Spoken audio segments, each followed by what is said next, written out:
just a little you don't even want to think about it, let alone have it. And he went to Africa and wiped the damn thing out. It's like, well, great, it seems to me the planet's a lot better off without any guinea worms on it. Even though that's like guinea worm genocide talk, I'm still, pretty happy about it. And so that was one guy who thought, well, we don't need these things. And yeah, well, fair enough, and yeah, well, so good for him. Like, he can die thinking that the world's a better place than it was when he first popped out, and so good for that. I think that's a good aim, I think, is to think that when you're on your deathbed, and you can look back and think, well, there's a little less suffering in the world from here on out than there would be if I had never existed. And that's a lot better than the opposite, because it's certainly possible, say, if you're Stalin, to ensure that there's a hell of a lot more suffering in the world than there would have been if you hadn't lived. And we perfectly well know that people can manage that, and that many, many people try to do nothing but manage precisely that. So, and it's hard for me not to think about that as some sort of metaphysical evil, and I think it's the right way to look at it. And there was evening and there was morning, the fourth day.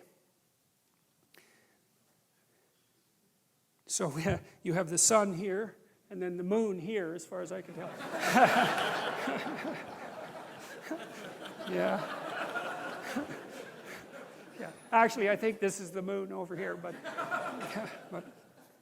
so, yeah, and that's part of the Sistine Chapel, which is, an absolutely remarkable.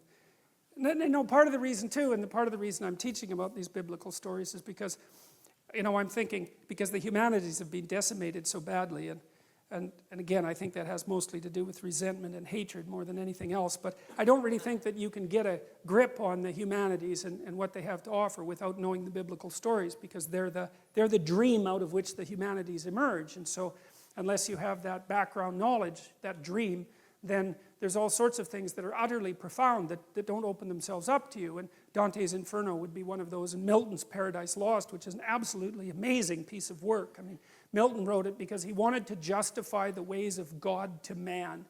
What an ambition that is. And I mean, he was serious about that. He took the problem seriously. It's like, it's the Mephistophelian problem, is that, well, this is a rough business that we're involved in, and, maybe we should just give it up. And I think the whole world, I think, was deciding that in the 1980s, when we were deciding whether we were going to engage in the ultimate nuclear catastrophe, and we were very, very close to that a number of times.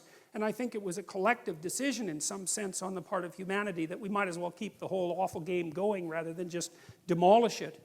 But Milton, he wrote Paradise Lost it's a dream, again, it's a dream, and trying to explain the nature of being and the nature of evil, and you can't crack the damn thing without knowing the underlying stories, and that's really too bad, because it's utterly profound. And the reason you need profound things, as far as I can tell, you need profound knowledge, is because life is actually a profound problem for everyone. I mean, you can shelter back and live a very conservative existence, and look, like, more power to you. I understand why you would do that, but it doesn't stop you from having to face the ultimate questions of life. They're right there in everyone's face, and at least at some point in your life. And it would be better if you could, I think, if you could confront them full on and to deal with them properly and to be a beacon of strength as a consequence of that. And I think that wisdom, that's what the humanities are supposed to teach, is wisdom. And wisdom is what enables you to deal honorably with the tragedy of life. And I think I can't see how you could think that that was a bad idea, because there are going to be times when you're in an emergency room and prone to panic and to cry and to break down and to collapse and to be of no use to anyone around you. And that's not the right way to be. It's the right way to be in a situation like that is to be strong and reliable. And I don't think you can do that without being wise. And you can't be wise without putting yourself together and without knowing something about where you came from and what you're like. And that's history and the humanities. And so this isn't optional. It's more necessary. Man does not live by bread alone, and that's exactly the issue here. So you see these magnificent works, I mean, it's not like Michelangelo thought of this literally, he was a genius, for God's sake, and he's trying to get at something, and he's trying to get at the profundity of human culture. I suppose that's why you have this patriarchal figure here, and the cosmic role that consciousness and tradition plays in being itself. And it's ennobling. And you think, people, religious or not, people, hundreds of millions of people come from all over the world to Rome and go through this little tiny chapel to look at this. there's something in it that everyone needs to see. You know, it's not just beauty, it's more than beauty. It's that which feeds the soul. And everyone feels that, even if they can't explain it. So, and God said, let the waters swarm with swarms of living creatures, and let birds fly above the earth across the expanse of the heavens. So God created the great sea creatures and every living creature that moves, with which the waters swarm, according to their kinds, and every winged bird according to its kind. And God saw that it was good. And God blessed them, saying, be fruitful and multiply, and fill the waters in the seas, and let birds multiply on the earth. And there was evening and there was morning, the fifth day. And God said, let the earth bring forth living creatures according to their kinds, livestock and creeping beasts, creeping things and beasts of the earth according to their kinds. And it was so. And God made the beasts of the earth according to their kinds, and the livestock according to their kinds, and everything that creeps on the ground according to its kind. Kind, right? That's kin, right? And to be kind is to treat others as if they're your kin. And so, according to its kind, and God saw that it was good. That's continually represented over and over. God said, that's the thing that calls being into existence. And God said it was good, and that's the fundamental judgment about the nature of reality. And, you know, one of the things that happens in the translation, in the movement, let's say, from the Old Testament to the New Testament, is God is obviously blessing creation in the beginning of this story. And then you have Old Testament God, and like, don't mess around with him, right? Because he'll give you good smiting if you get out of line.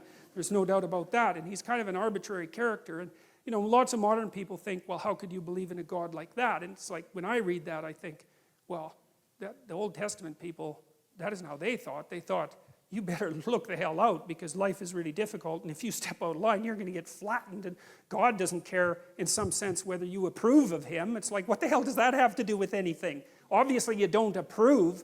It's like, you better pay attention, though, because otherwise you're going to be in real trouble. And that there's real wisdom in that. Nietzsche really admired the Old Testament as a work of literature, because he thought that the representation of the divine, let's say, as a representation of the essential nature of being was extraordinarily accurate in its arbitrary and often cruel nature. You know, it wasn't following a morality that human beings could really understand as moral, but he thought that was very realistic, and I like that interpretation. But what happens in the New Testament is quite interesting, because there's an insistence all of a sudden in the New Testament that you're supposed to act towards God as if he's nothing but good.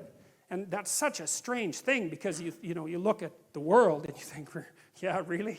Just good, eh? Well, the cancer and the earthquakes is kind of hard to fit into that picture. And, you know, the terrible things that happen to children and all of that is very difficult to square with the notion of a good God, obviously.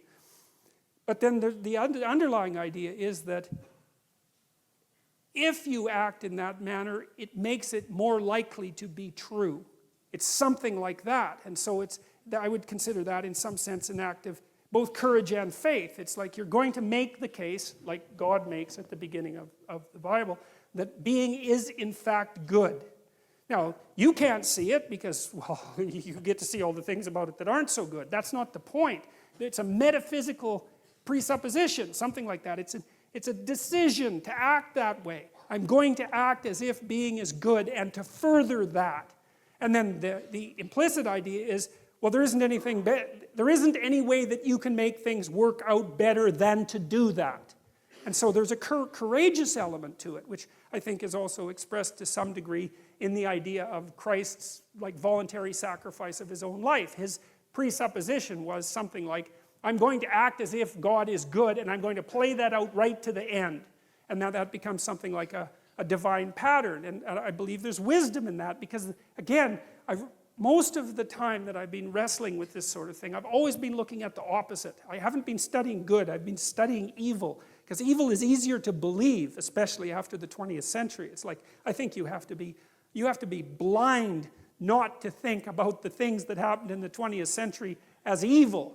And some of the things that happened were so brutal, it's just absolutely unimaginable. And, well, unless you imagine it. And it's right there. It's part of the historical record. And then I think, well, if there's something that's that terrible, it indicates as clearly as anything can that there's also something that's its opposite, and that's whatever it is that's the farthest away possible from that outcome.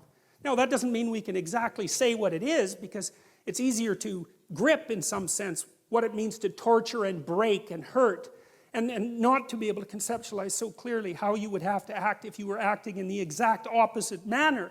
But at least it implies that it exists, and I see that pattern being laid out in this dreamlike manner in the New Testament, and it has something to do with, well, it has something to do, and this is for sure, with the voluntary acceptance of mortality.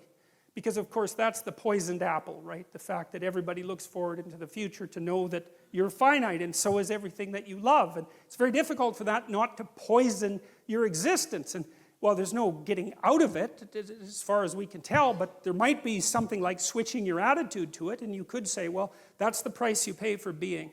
And the heroic thing to do is to accept that, and not even to accept it grudgingly.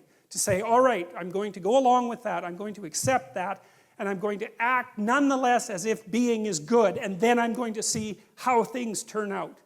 It's something like that. And God saw that it was good. And so it's an act of courage, right? There's an act of courage that's associated with that transformation of attitude. And even with regards to the notion that the world is good, it's a courageous attitude, especially given that there's so much evidence that makes that conclusion difficult to continually draw. But the alternative seems to me to be far worse. So there's God again with the sun behind him, because he's associated with the solar consciousness, and he's creating all these strange, wonderful creatures.